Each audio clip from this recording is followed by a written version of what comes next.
3, 2, 1.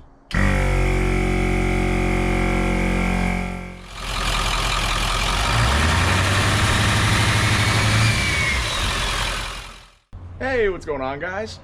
In the last video, I went and I showed you a bit of the install on the ARB air locker up front. And to go and make use of that, we need some onboard air. So that's what we have going on over here. This is a unit that I got off eBay. It was a couple $100 less than the ARB one. And from what I could tell, it looks like it was basically a direct copy of it. And it came with all the same accessories. It came with a wiring harness. You can see a little bit under there. I currently have that ran. That was the main power harness. There's also an accessory harness that goes to your solenoids, like up in here.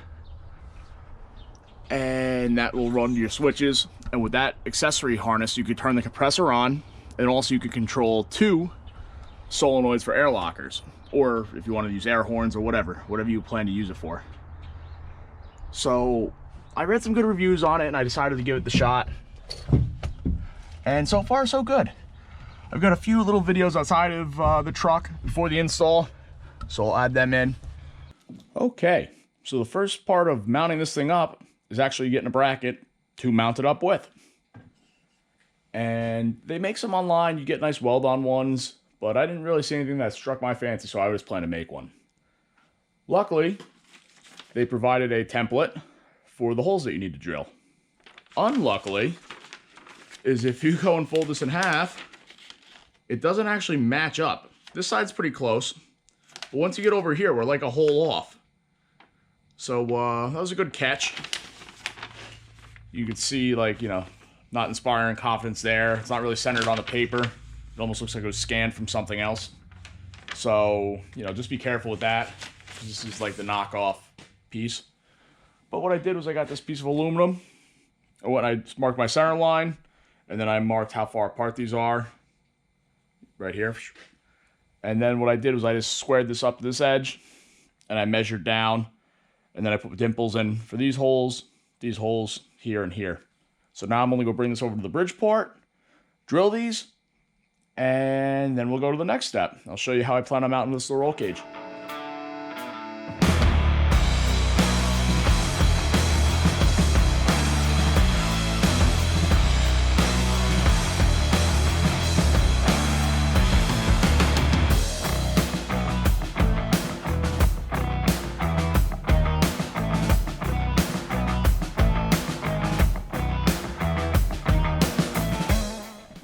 Got off the Bridgeport. That drill was a little dull and it was starting to get a little aluminum collecting on it, but we got through it. Drilled those holes. Everything fits good. I did notice though that my hardware is a little short. These are only engaged a few threads, but they're on there. And the thing is beefy. This is heavy. I don't know. It's probably about 25 pounds, 25 pounds. So I don't know if my idea is going to work. But what my thought was I got these roll bar clamps off Amazon. I believe these were like 12 bucks for the set.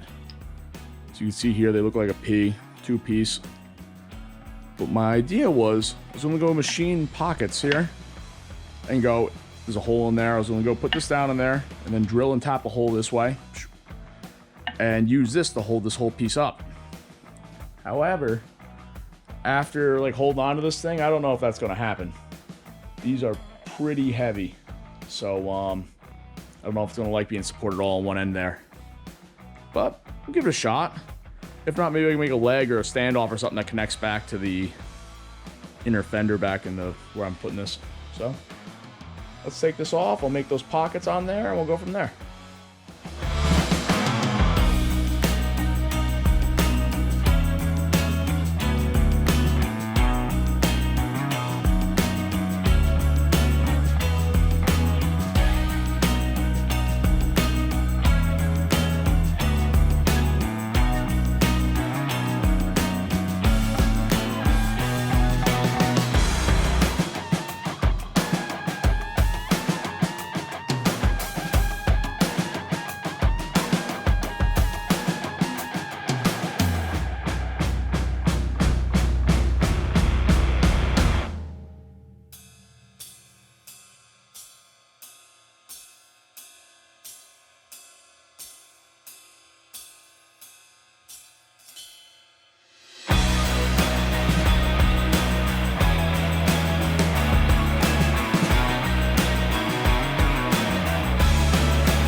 this is the final product.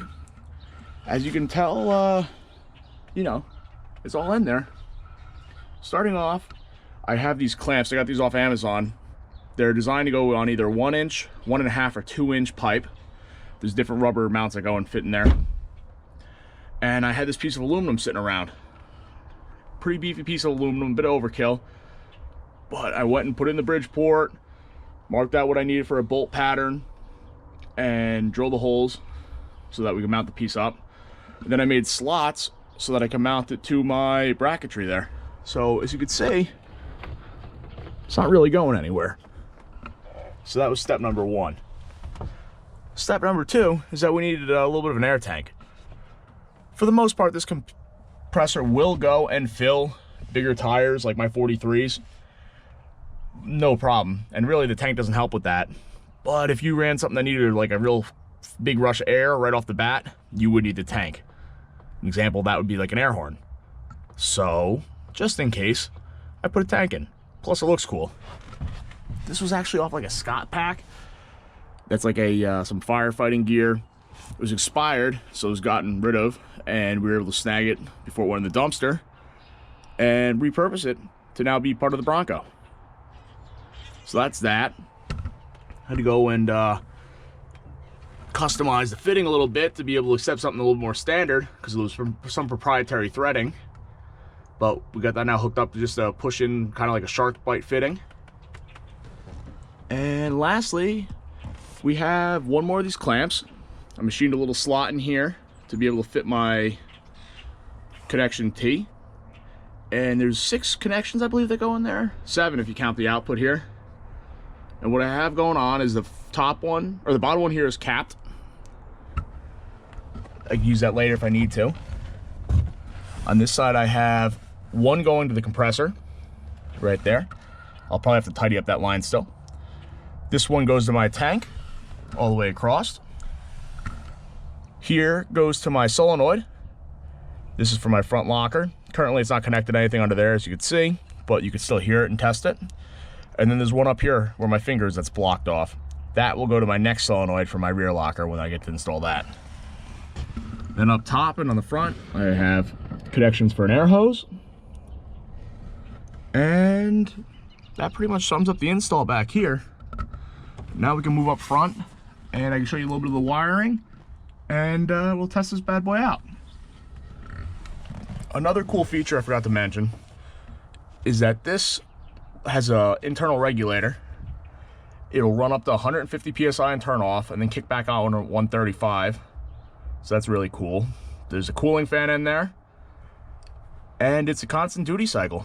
So it's a pretty impressive unit. I think it shares a lot of the same specs as the ARB. Will it live up the same as an ARB and last? We'll have to see. But I thought it would, so I took the gamble on it. So for one of my tests, I'm going to see how long it takes to fill up my tank to 150 psi. Right now I went and I drained the tank out, it's empty. And I'll go turn on the compressor and see how long it takes. I don't really know how big that tank is. I'm guessing about 2 gallons, 2.5 gallons was my, kind of ballpark area. So let's go see how long that actually takes. All right, that noise is my solenoid, making sure there's no air left in that tank. And now for the compressor. 3, 2, 1.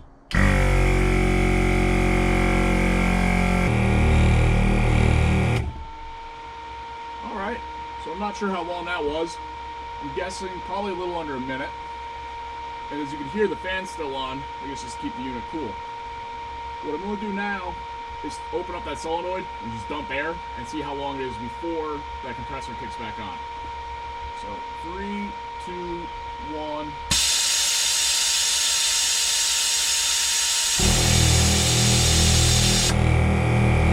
Not very long, but it's straight leak. So I'm sure it'll last pretty long when we go again. The cover's pretty quick too. Alright, turn the compressor off. So let's talk about the wiring harness on this thing. You have 2 plugs down here, one of which is for the control power and one is for the, the main power. And the main power is actually pretty cool because it comes in on 2 lines. And they're fused individually so that if you had one of these compressors die, the other one's still functioning. The ARB does it as well, but I thought it was a cool design. Then for the auxiliary power, you control your compressor, and then there's enough for 2 solenoids. Currently I only have 1 connected because I only have 1 locker at the moment. Here's the only gripe I found so far, and that's the plugs. Here, let me orientate this a different way. So those plugs look like they would fit together, except they're like mirrored. They really should have like alternate pins.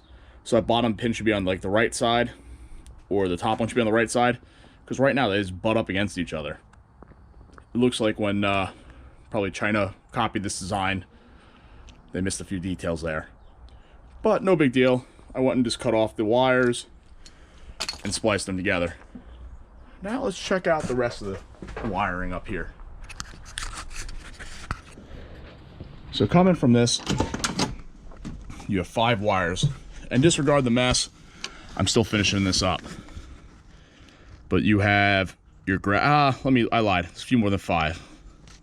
But you have your ground, you have your 2 powers with fuses. Thought that was pretty cool. Let's see if I can get this cap off with one hand. I'm starting to doubt it, but they're nice and like kind of water sealed. And then you have this 1 power. I ran into those 2. Wow, that mud got everywhere. I gotta clean this thing out once I get it driving again. But lastly, you have this little wiring harness here. You have a purple, a green, a yellow, another ground. So I have ground, I just went to there. And that leaves you with 3 control wires. Those 3 ended about here. That's all the length you got. But that is pretty far. I mounted that thing as far as I could from where it really needed to, be wired to. So I ran these wires up and over to these switches over here. I'll get up and I'll show you guys how these things work.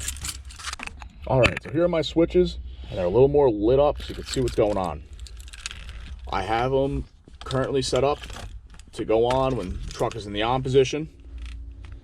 And you can see I got little stickers on there. I've got light bar for the front. I've got my circular pod lights. I've got my air. I got my front locker, my rear locker, which I haven't installed, and my horn, which is on a momentary. Well, a horn that I also haven't installed yet. But I do have this other horn. I'll show you more of that in a different video. That's on my main horn switch.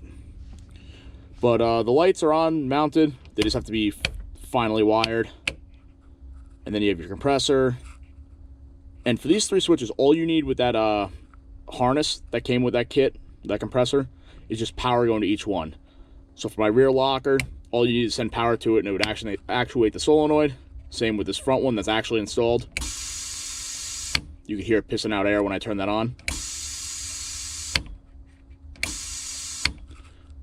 And then here's the compressor. The compressor has the relays all built in, and yeah, it's just nice. It's a nice setup, and I think this thing's pretty clean on here. I'm pretty happy with the way it came out. Now all I have left on the onboard air install is just buttoning this all up. Gotta go put the screws in here to hold that panel up. This trim piece is sitting down there, so is the trim piece for here. I want to go through and just zip tie all the wires up nice and neat, make it all presentable. But I did want to test it, so pretty happy with the way it all went. I think these brackets came out phenomenally well, and yeah, excited to go bring it out on the trails and see how it all holds up. Well, I hope you guys enjoyed this video as much as Kimber did, and let me hear your thoughts. Do you guys think I should have went with the ARB, or do you think this thing's gonna hold up well? From what I can tell, I really like it. I think they did a nice job. It's a quality piece. And yeah, I hope you guys enjoyed the video, and have a good one.